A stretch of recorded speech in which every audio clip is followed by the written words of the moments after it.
We light this chalice with these words. Open our eyes to see what is beautiful. Open our minds to learn what is true. Open our hearts to love one another.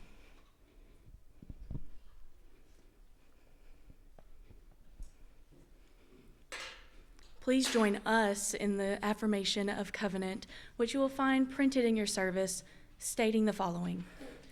Love is the doctrine of this church. The quest for truth is its sacrament, and service is its prayer. To dwell together in peace, to seek knowledge in freedom, to serve humankind in fellowship, to end that all souls shall grow into harmony with the divine. Thus do we covenant with each other.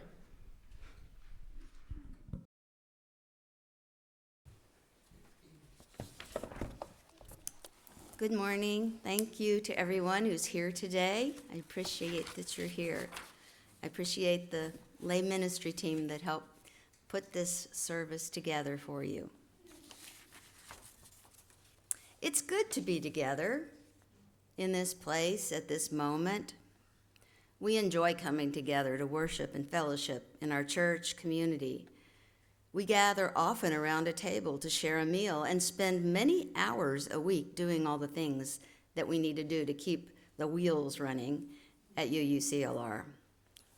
Coming together is not an obligation, but a commitment we make, a covenant with one another to share the load, to love each other, to seek truth, to serve humankind, and support our church family.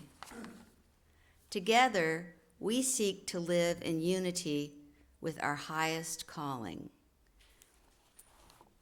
to promote the inherent worth and dignity of every person, to seek justice, equity, and compassion in human relationships, with the goal of world community with peace, liberty, and justice for all.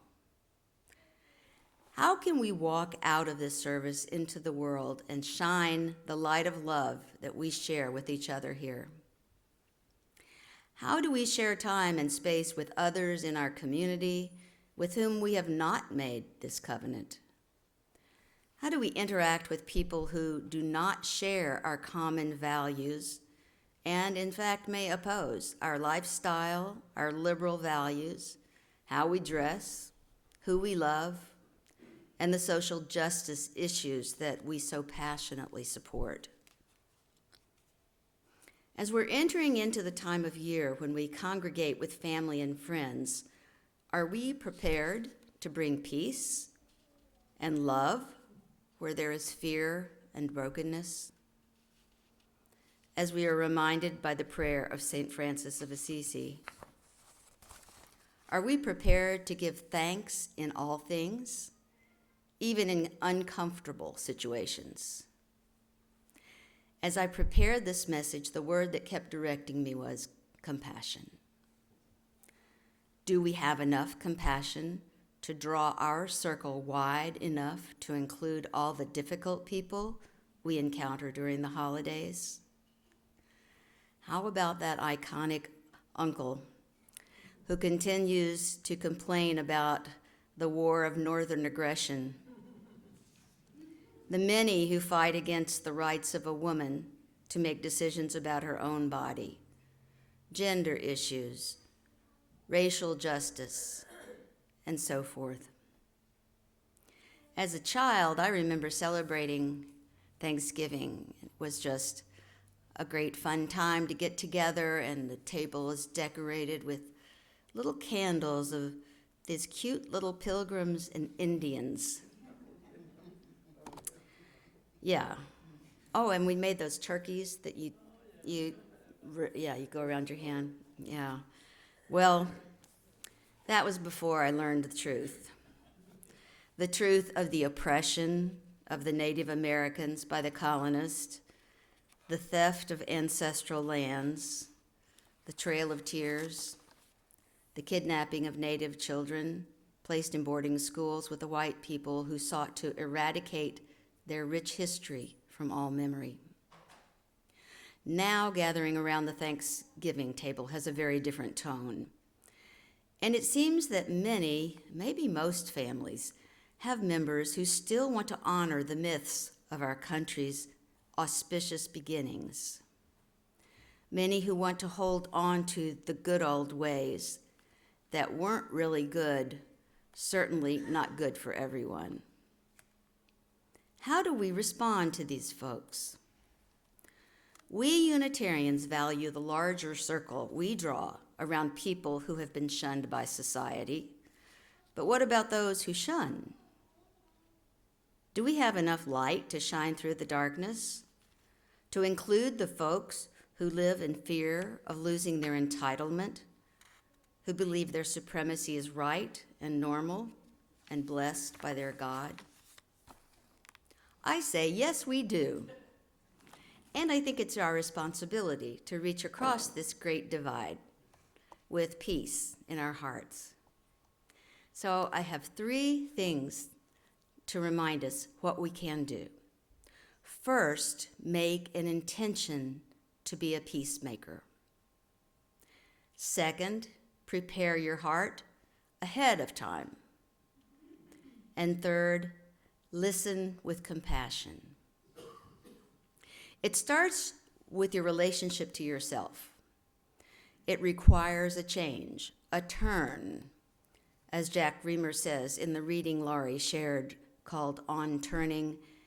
It takes an act of will to make a turn. It means breaking of old habits. And unless we turn, we will be trapped in yesterday's ways. So, first you must decide whether you want to make peace or war. If you have an intention to not get angry or reactive to Uncle George's rantings, there is a hope for change. Obviously, the change is in you and not in the other. Once your intention is set, you practice this new behavior. One way to practice is through meditation. I specifically like the loving kindness meditation, and I will lead us in a loving kindness meditation at the end of the message. The third tool for transforming relationships is to listen. Really listen. Drop your agenda. Leave your ego at home. Listen to what is being said or implied. Listen for the feeling tone under the words. Maybe you hear frustration or fear. Have compassion. We all have frustration and fear. The content of what's being said is not as important as the feelings underneath. You don't have to digest every word. You've probably heard them all before. Your intention to bring peace requires that you lay down your sword, your rebuttals, your arguments, your exclamations of horror. You don't need them. You just simply be present with the person till they stop. And you might say, if appropriate, I hear you feel very strongly about this issue. Or, I appreciate your sharing with me. Or just, I hear you. Everyone needs to be heard. Keep tracking on the feeling tone. Stay with your intent. Even if you feel your anger coming up inside of you, don't take the bait. Your goal is to make contact with the real person, with your best self. Remember our opening words by W.H. Auden? If equal affection cannot be, let the more loving one be me. Withhold your judgment and be aware of your own programming. Have no expectations. Welcome whatever happens. Be grateful. Anam Tuban, a Buddhist monk from Tibet who's made his home in California, he has written a book called Choosing Compassion, and he says, I encourage people to be grateful for the trouble in their life. Have gratitude because this trouble is the thing that we need to grow and evolve to become truly compassionate and wise. Make eye contact. Let the silence be. Give space for healing. And also stay sober so you can be your true self. So, my recipe is make an intention to be a peacemaker, prepare your heart ahead of time, and practice active, compassionate listening. Now, to end my words, I'm going to lead us in a loving kindness meditation. This is one way to open your hearts to forgiveness. So if everyone would just be comfortable in your chair, close your eyes if you're comfortable. If not, you can just gaze at the floor. Take a very deep breath and let it out. Let your shoulders fall from your ears.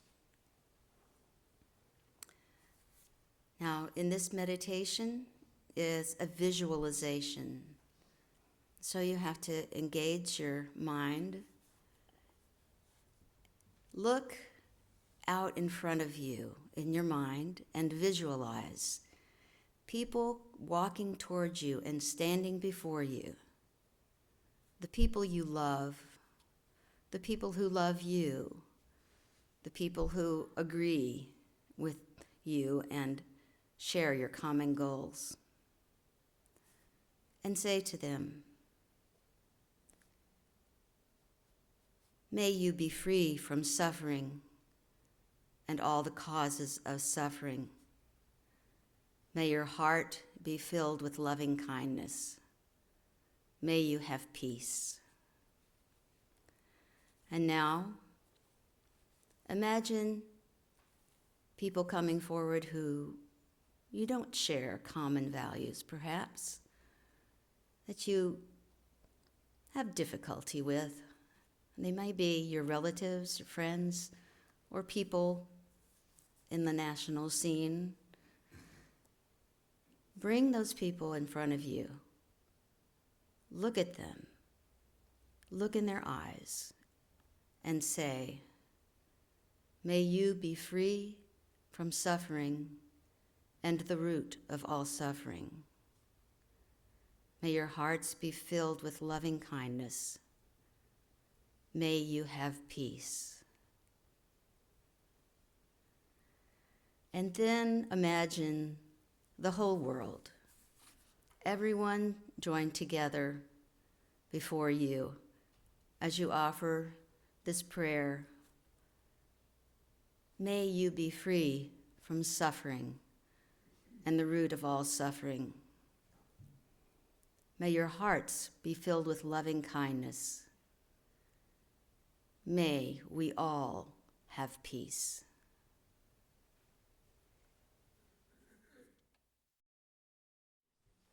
Now I invite Stephanie and Kendall to return to extinguish our flame.